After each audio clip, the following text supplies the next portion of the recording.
یا ایہا الذین آمنوا صلو علیہ وسلموا تسلیما۔ الصلاۃ والسلام علیک یا سیدی یا رسول اللہ وعلی آلک وصحابک وسلم علیک یا حبیب اللہ۔ الصلاۃ والسلام علیک یا سیدی یا نبی اللہ وعلی آلک وصحابک یا سیدی یا نور اللہ۔ حمد و ثنا اور درود و اسلام کے بعد معزز سامعین کرام، برادران اسلام، نہایت ہی واجب الاحترام ذی وقار علماء کرام، السلام علیکم ورحمۃ اللہ وبرکاتہ۔ آج کی یہ بابرکت محفل آپ لوگوں نے اپنے آقا و مولا حضور نبی رحمت صلی اللہ علیہ وسلم۔ ربیع الاول شریف تو اپنا دامن سمیٹ چکا، لیکن حضور کے تذکار کی خوشبو ختم نہیں ہوئی۔ اتنا تذکرہ کسی کا نہیں ہوا جتنا سرکار مدینہ کا ہو رہا ہے۔ لوگ دنیا پہ آتے ہیں، اپنا وقت گزار کے چلے جاتے ہیں، کچھ مہینے کچھ سال وہ لوگوں کو یاد رہتے ہیں، پھر زمانہ قبروں کے نشان بھی بھول جاتا ہے۔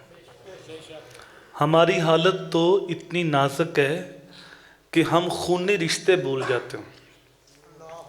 عارف کھڑی رومی کشمیر میاں محمد بخش بولے، سہ سہ جوڑ سنگت دے ڈٹھے اوڑک وتھاں پیاں، جنہ بنا ایک پل نساں جیندے وہ شکلاں یاد نہ رہیں۔ شکلیں بھی یاد نہیں رہتی۔ اور مشتاق یوسفی نے کہا تھا، مٹ گیا مشتاق دل سے رنگ یاد رفتہ گاں، پھول مہنگے ہو گئے قبریں پرانی ہو گئی۔ 4 دن لوگ پھول ڈالتے ہیں، پھر قبر کا نشان بھی یاد نہیں رہتا۔ لیکن کیا وجہ ہے؟ 1400 سال سے اوپر عرصہ گزر گیا ہے، نہ تو عقیدتوں کے پھول مہنگے ہوئے ہیں اور نہ ہی گنبد خضرا کا رنگ پرانا ہوا ہے۔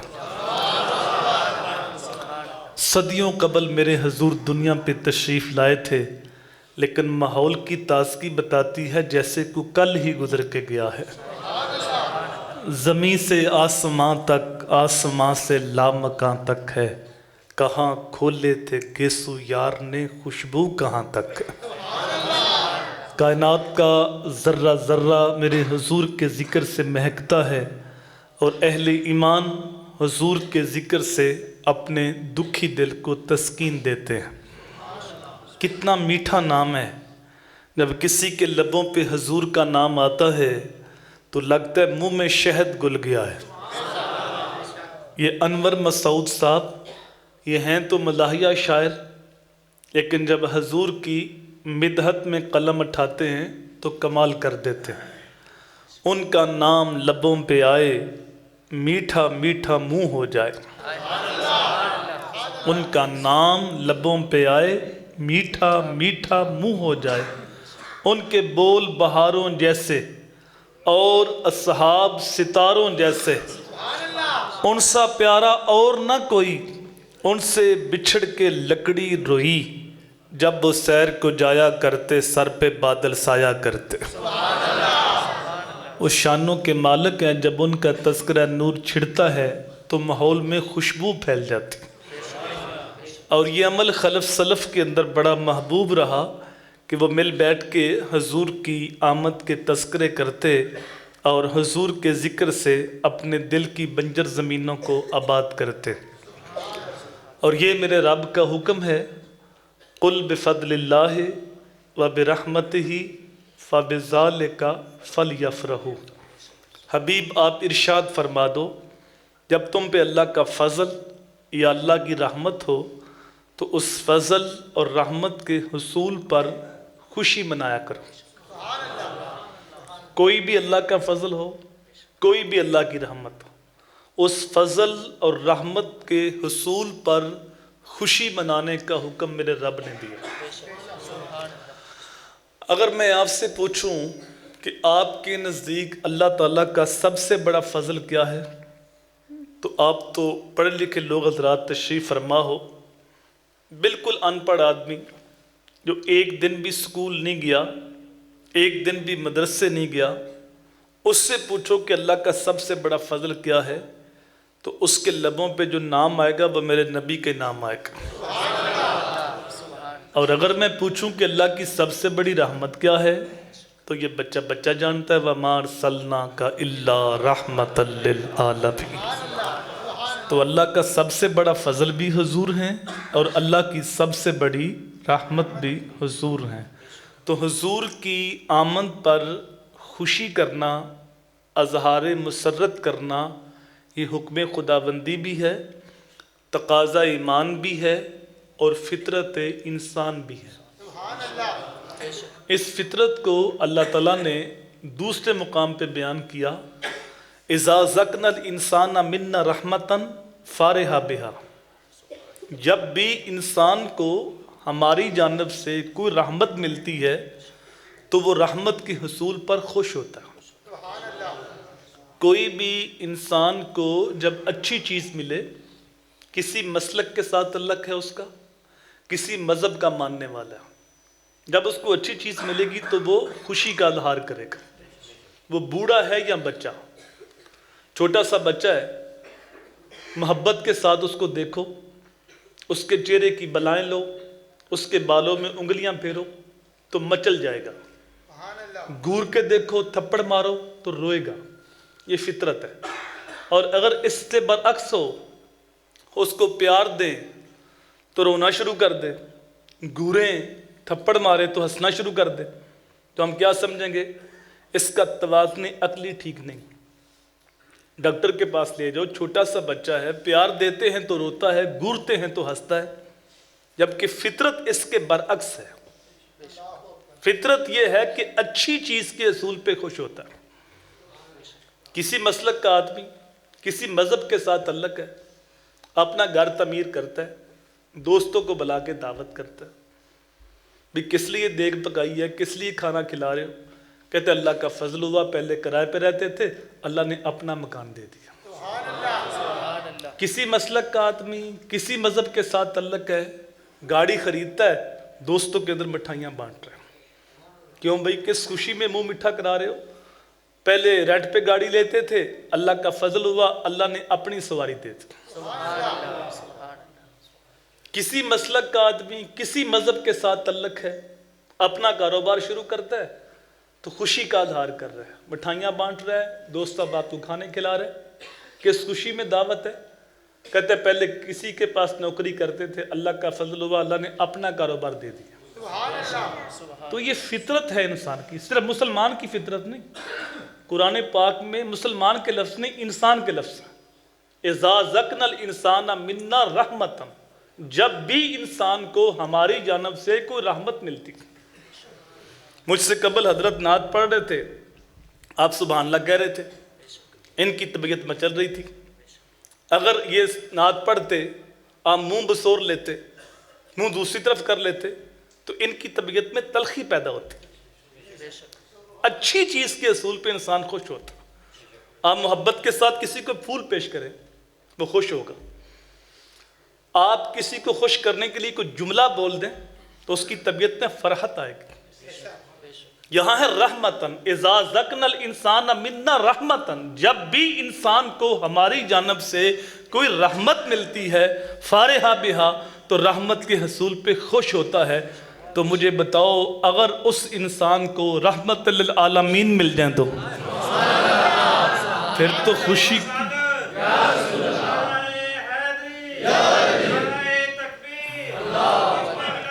تو خوشی کی انتہا نہیں رہنی چاہیے۔ اور اگر رحمت کے ملنے پہ خوش ہوتا ہے اور رحمت للعالمین کے ملنے پہ خوش نہیں ہوتا، تو ہم سمجھیں گے اس کے ایمان کا توازن بگڑا ہوا ہے۔ اگر سلامتی ایمان ہوتی تو حضور صلی اللہ علیہ وآلہ وسلم کا ہم گناہگاروں کو مل جانا یہ اللہ تعالیٰ کا اتنا بڑا احسان تھا، اتنا بڑا فضل تھا، اتنی بڑی رحمت تھی۔ یہ ایک محفل میلاد کیا، یہ چند لیٹیں کیا، یہ چند جنڈیاں کیا، یہ 2 دیگیں کیا، ہم تو جان بھی قربان کر دیں، حق پھر بھی ادا نہیں ہو سکتا۔ ہمارے بدن پہ اتنے بال نہیں جتنے رسول کریم کے احسانات ہیں۔ ہمارا بال قرض رسول میں جکڑا ہوا ہے۔ کہ ایک محفل سے حق ادا نہیں ہوگا، ہمیں پوری زندگی حضور کے نام لگانی پڑے گی۔ ذرا تاریخ تو پڑھو کہ حضور کے آنے سے قبل انسان کی تاریخ کتنی شرمناک ہے۔ اس کی وصل بالکل بند کر دو بھائی، وصل بند کر دو۔ یہ اشرف المخلوقات ہونے کے باوجود اس قدر کار مذلت میں گرا ہوا ہے، جو چیزیں اس کے لیے بنائی گئی تھی یہ ان کو اپنا خدا سمجھتا تھا، ان کو اپنا معبود سمجھتا تھا۔ درخت کس کے لیے بنایا گیا؟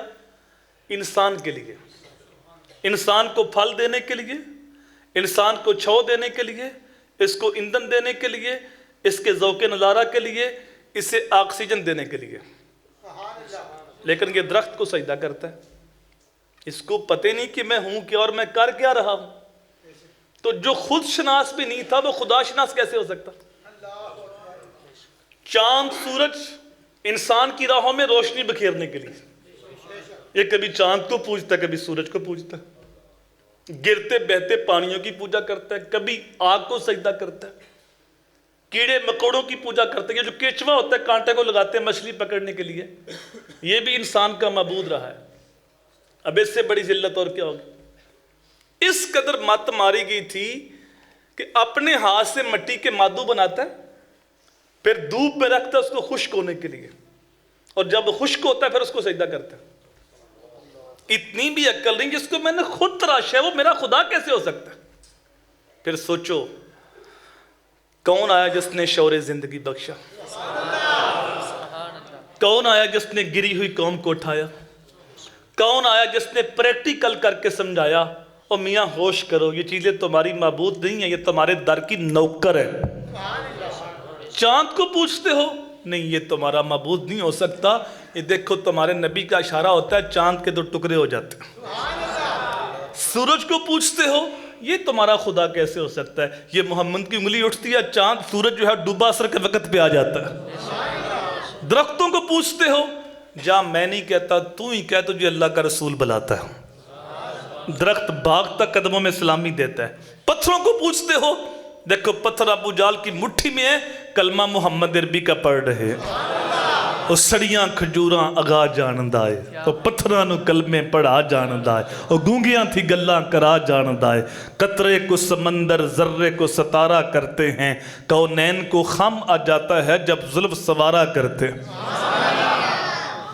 وہی انسان جو کار مذلت میں گرا ہوا تھا، جب دامن مصطفیٰ ہاتھ میں آتا ہے، جو خود شناس نہیں تھا وہ خدا شناس بنتے بول اٹھا، فرشتہ کہنے سے میری توقیر گھٹتی ہے، میں مسجود الملائکہ، مجھے انسان ہی رہنے دو۔ پھر اس سے ہوش آئی کہ میرا قد کتنا اونچا ہے اور میں ہوں کیا۔ اگر آپ کو بات مشکل ہو رہی ہے سمجھنے میں تو یہ بالکل تمہارا ہمسایہ ہے Bharat, P H D doctor ہے، لیکن گائے کے پیشاب کو تبرک سمجھ کے پیتا ہے۔ اس کی ڈگری، اس کی طب اس کو نہیں بتاتی اس میں جراثیم کتنے، اس میں تعفن کتنا ہے۔ پروفیسر یونیورسٹی کے اندر پڑھانے والا، کتنی بڑی ڈگری علمی، لیکن بدھ کے آگے ہاتھ جوڑے کھڑے۔ اس کا علم اس کو اتنا بھی شعور نہیں دیتا کہ اپنے جسم پہ بیٹھی مکھی تو اڑا نہیں سکتا، میرا معبود کیسے ہو سکتا ہے؟ یہ اس پار کی کہانی ہے۔ اور ادھر 7-8 سال کا بچہ، مدرسے کا نہیں، سکول کا طالب علم، گلی سے گزرتے گزرتے کسی جانور کے پیشاب کا چھینٹا کپڑوں پہ پڑ جائے، گھر آتی کہتا امی میرے کپڑے پلید ہو گئے، امی میں نے لباس بدلنا۔ وہ گائے کے پیشاب کو گاؤ ماتا کا تبرک سمجھ کے چسکیاں لے کے پی رہے، اور یہ ایک غیر مری قطرے سے نفرت کر رہے۔ تو جواب ایک ہے کہ اس کے پاس ڈگری ہے لیکن ہاتھ میں دامن مصطفیٰ نہیں ہے، اور یہ ہے بچہ لیکن اس کی ماں نے گٹی میں حضور کا پیار رکھا ہوا ہے، تو تقدس روحوں تک اتر گیا ہے، تو شعور ملتا ہی تب ہے جب ہاتھ میں دامن مصطفیٰ آتا ہے۔ ہمارے ایک ملنے والے چائنا ہوتے، وہ آئے تو قبلہ جی نے پوچھا کہ وہاں کے حالات بتاؤ، تو اس نے کہا کہ وہ آسمان کو چھو رہے ہیں؟ تو آپ نے کہا میں روحانی حالات پوچھتا ہوں، مادی حالات نہیں پوچھتا۔ تو اس نے کہا ابھی تک زیرو ہیں، بتوں کی غلامی میں۔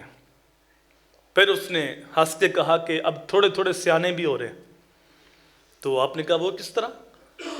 تو اس نے کہا میرا ایک ملنے والا تھا، تو میں اس کے گھر گیا کسی کام کے لیے، تو جس طرح ہم سال کے بعد زکوٰۃ دیتے ہیں، اس طرح وہ اپنی مخصوص کرنسی بتوں کے آگے رکھ کے جلاتے ہیں، اور ان کا عقیدہ یہ ہے کہ اس سے بت خوش ہوتے ہیں، ہمارا رزق بڑھتا ہے۔ تو جب میں اس کو ملنے کے لیے گیا تو اس نے بہت زیادہ کرنسی بت کے آگے رکھی تھی اور اس کو جلا رہا تھا۔ تو میں اس شخص کو ذاتی طور پہ جانتا تھا، بڑا کنجوس آدمی تھا، کسی کو ایک کھوٹی کوڑی بھی نہیں دیتا تھا۔ تو جب میں نے دیکھا کہ اتنی زیادہ کرنسی جلا رہا ہے، تو جب میں قریب ہو کے دیکھا تو وہ فوٹو کاپیاں تھیں۔ تو میں نے اس سے پوچھا یہ کیا ظلم کر رہا ہے؟ اس نے کہا کیا ہوا؟ تو میں نے کہا اپنے خدا کو دھوکہ دے رہا ہے، نقلی نوٹ جلا رہا ہے۔ تو اس نے کہا یہ کون سا اصلی، یہ بھی تو نقلی۔ ان کو پتہ ہے کہ ہے نقلی، لیکن ابھی تک غلامی بتوں کی ہو رہی ہے۔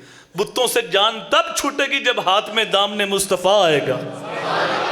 اس لیے میرے امام نے کہا تھا فیض پہنچا ہے رضا احمد پاک کا، فیض پہنچا ہے رضا احمد پاک کا، ورنہ ہم کیا جانتے خدا کون ہے۔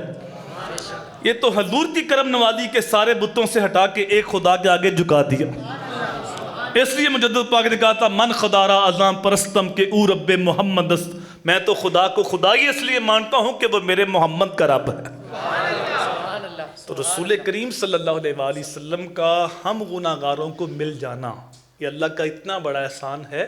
یہ تو بحث کا موضوع ہی نہیں کہ محفل میلاد کرنی چاہیے کہ نہیں کرنی چاہیے، یہ تو بحث کا موضوع ہی نہیں ہے۔ یہ ایک محفل کیا، ہم تو پوری زندگی حضور کے نام لے، ساری زندگی سجدے میں سر رکھ کے اللہ کا شکر ادا کرتے رہے تو حق شکر ادا ہی نہیں ہو سکتا۔ اللہ نے وہ نبی ہمیں دیا جس کی امت میں آنے کے لیے نبیوں نے دعائیں مانگی، نبیوں نے آرزو کی۔ 12 نبی ایسے ہیں جنہوں نے یہ دعائیں مانگی، اے اللہ ہمیں نبی آخر الزمان کا امتی بنا دے۔ سب سے بڑا منصب نبوت، نبوت کا تاج سر پہ سجا ہوا ہے، امتی کلمہ پڑھ رہے، کتاب ملی ہوئی ہے، لیکن وہ کہتا ہے مالک تیرا شکر ہے تو نے ہمیں نبی بنایا، لیکن آرزو یہ ہے کہ ہمیں نبی آخر الزمان کا امتی بنا دے۔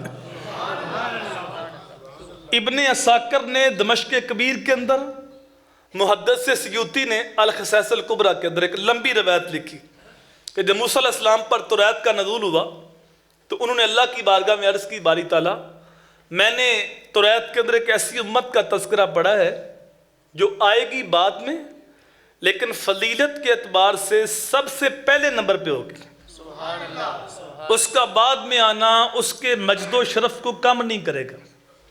آئی بعد میں لیکن فضیلت پہلی۔ جس طرح ہمارے نبی سارے نبیوں کے بعد آئے اور حضور سارے نبیوں سے افضل ہے، اس امت کی نسبت حضور کے ساتھ، اس نسبت کی وجہ سے یہ امت باقی امتوں سے افضل ہے۔ آئی بعد میں لیکن فضیلت پہلی۔ حضور نے ایک مثال کے ساتھ سمجھایا، فرمایا ایک بندہ صبح سے لے کے ظہر تک مزدوری کرتا ہے، اس کو 1 قرات ملتا ہے۔ ایک بندہ ظہر سے لے کے عصر تک مزدوری کرتا ہے، اس کا وقت تھوڑا ہے، اس کو بھی 1 قرات ملتا ہے۔ ایک بندہ عصر سے لے کے شام تک مزدوری کرتا ہے، اس کا وقت ان دونوں سے تھوڑا ہے، لیکن اس کو 2 قرات ملتے ہیں۔ فرمایا پہلی مثال یہود کی ہے، دوسری مثال نصارہ کی ہے، اور تیسری مثال میری امت کی ہے۔ یہ عمل تھوڑا کرے گی اور اجر زیادہ پائے گی۔ باری تعالیٰ وہ امت میری امت کر دے۔ قال تلک امت احمد، کہا وہ تو میرے پیارے احمد کی امت ہے۔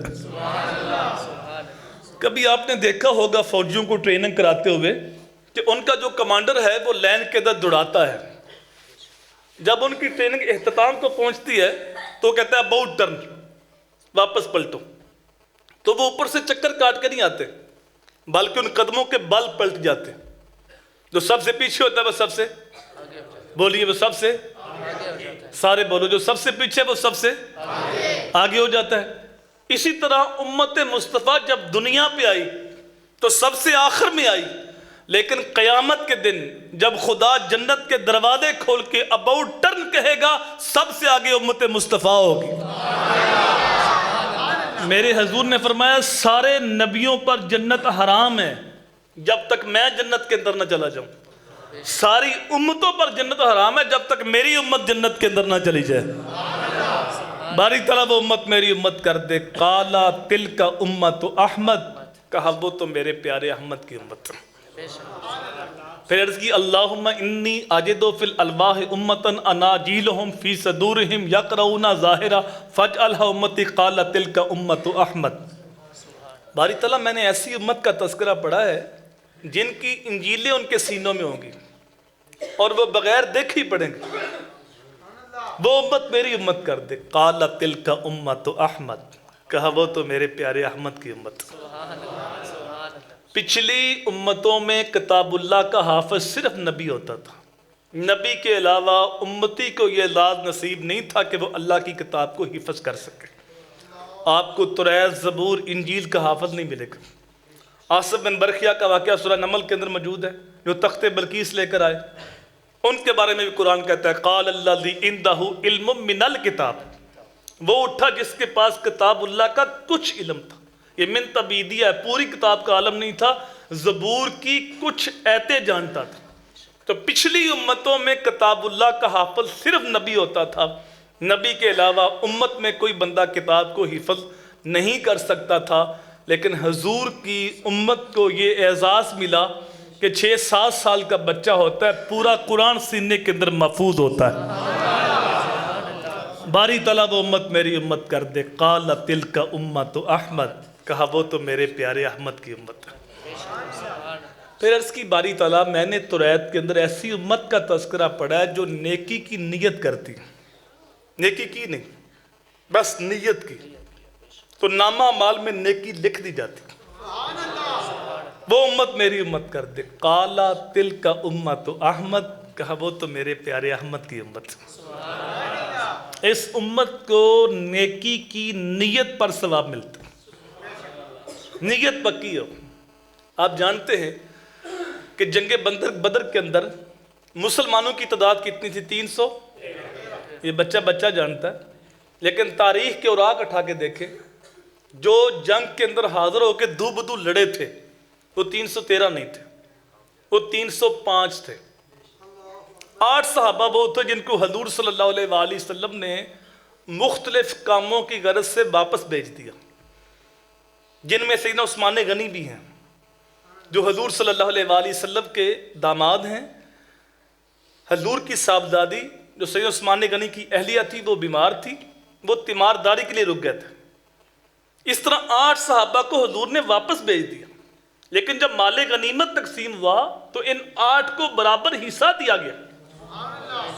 بھئی جب یہ جنگ میں شامل نہیں ہوئے، دو بدو لڑے نہیں، تو حصہ کیوں دیا گیا؟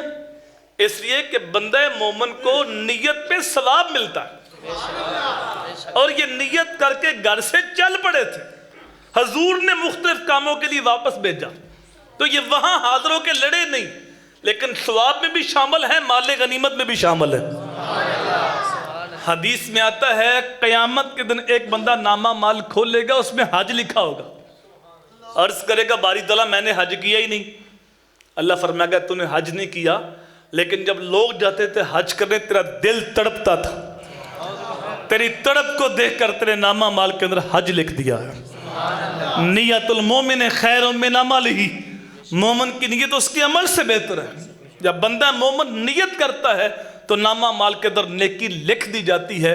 باری تعالیٰ وہ امت میری امت کر دے، قالا تلک امت احمد، کہا وہ تو میرے پیارے احمد کی امت۔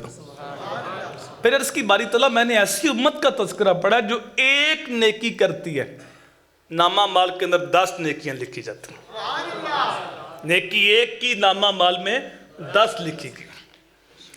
آپ نے ایک محفل میلاد میں شرکت کی، نامہ مال میں لکھا گیا کہ انہوں نے 10 محافل میلاد میں شرکت کی۔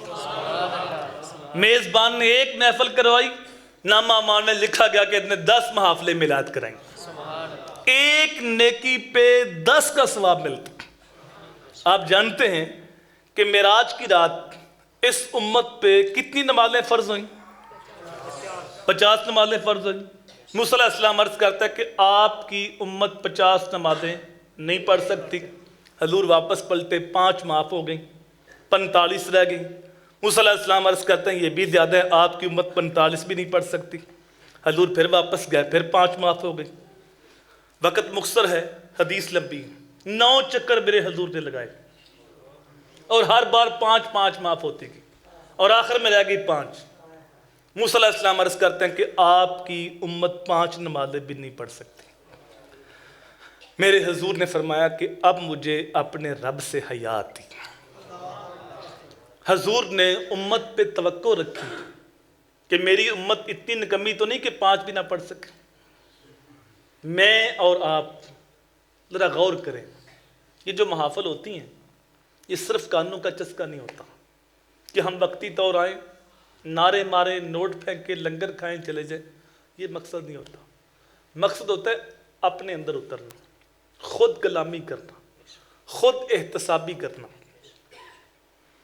سارے مسئلے مولوی صاحب سے نہیں پوچھے جاتے، ایک مفتی اندر بھی بیٹھا ہوا ہے۔ وہ اقبال نے کہا نا، اپنے من میں ڈوب کر پاجا سراغ زندگی، میرا نہیں بنتا نہ بن، اپنا تو بن۔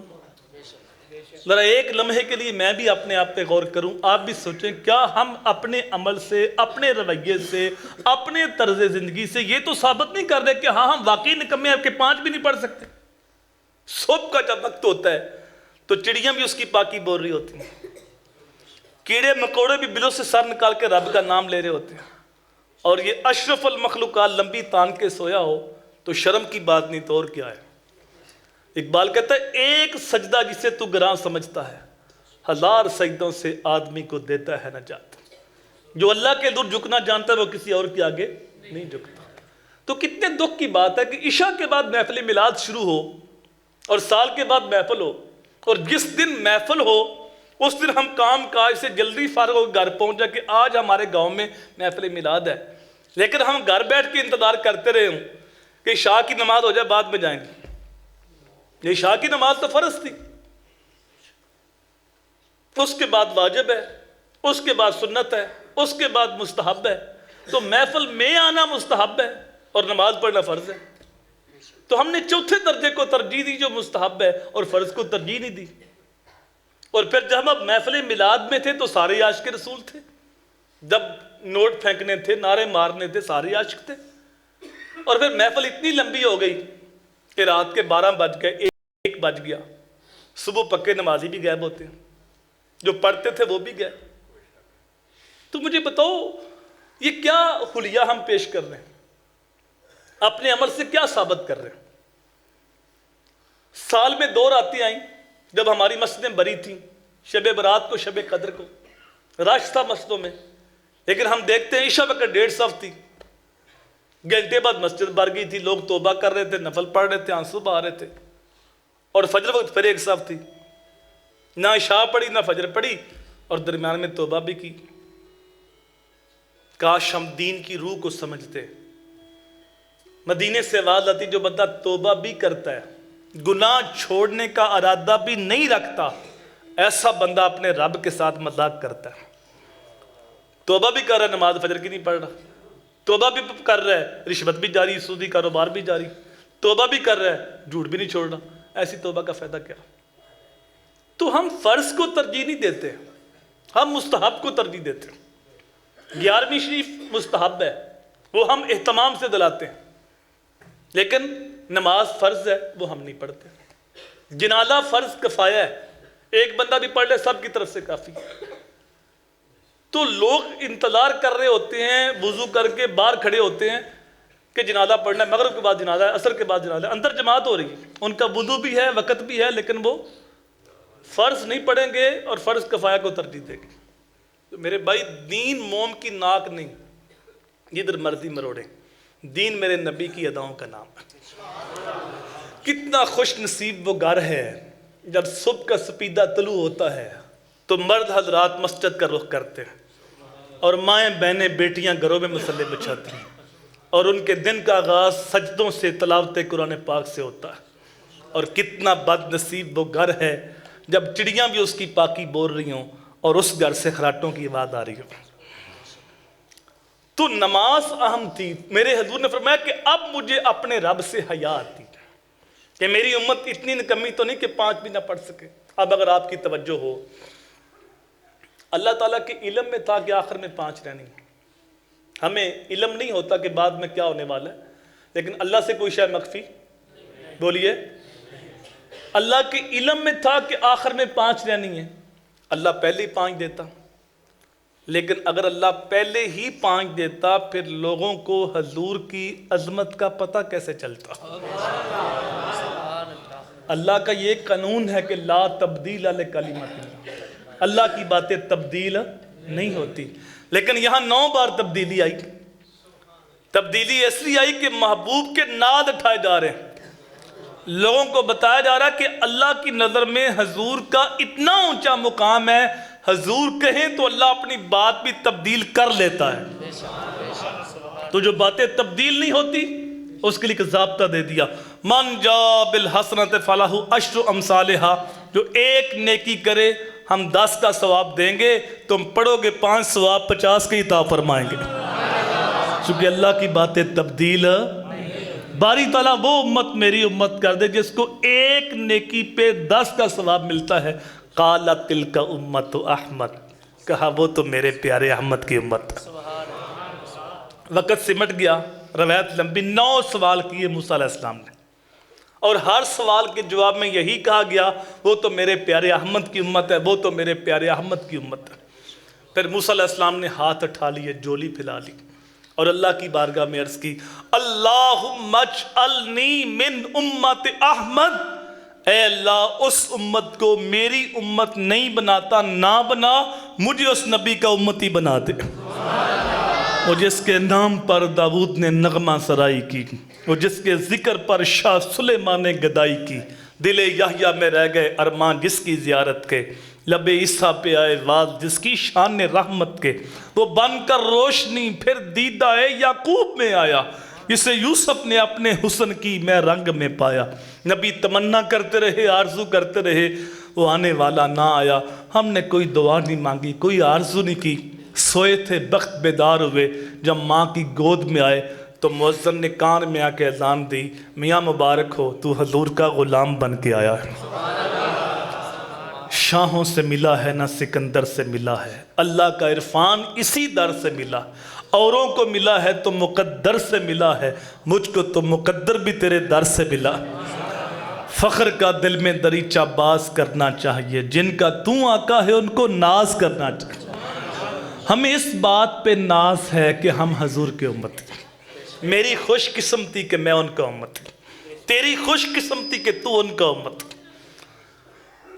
تو یہ ایک محفل کیا مجھے بتاؤ, حضور کی صورت میں اللہ کا اتنا بڑا احسان ہے, اتنا بڑا کرم ہے, تو ہم تو ساری زندگی حضور کے نام لگائیں تو حق پھر بھی ادا نہیں ہو سکتا.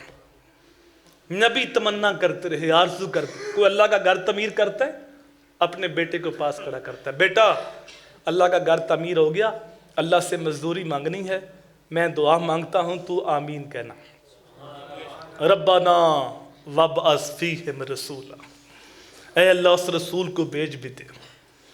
آنکھیں بوڑھی ہوگی اس کا راہیں تکتے تکتے, آنے والا کب آئے گا. کوئی اپنے حواری جمع کرتا ہے اور کہتا ہے لوگوں میں جا رہا ہوں, میرے بعد وہی آئے گا جس کے لیے ساری کائنات بنائی گئی, جس کے لیے آسمان کا تنبو تانا گیا, جس کے لیے زمین کا فرش بچھایا گیا, چاند اور سورج کے کمکمے جس کے لیے لگائے گئے, دریاؤں سمندروں کی سبیلیں جس کے لیے بہائی گئیں. جو مقصود رب, مقصود کائنات ہے, جو محبوب رب ہے, اسمہ احمد, اس کا نام احمد ہوگا. امت نے حیران ہو کے پوچھا کہ جس کی بات آپ کرتے ہیں کیا وہ آپ سے بھی افضل ہوگا؟ چونکہ ہر امتی یہ سوچتا کہ میرے نبی سے بہتر کوئی نہیں ہو سکتا.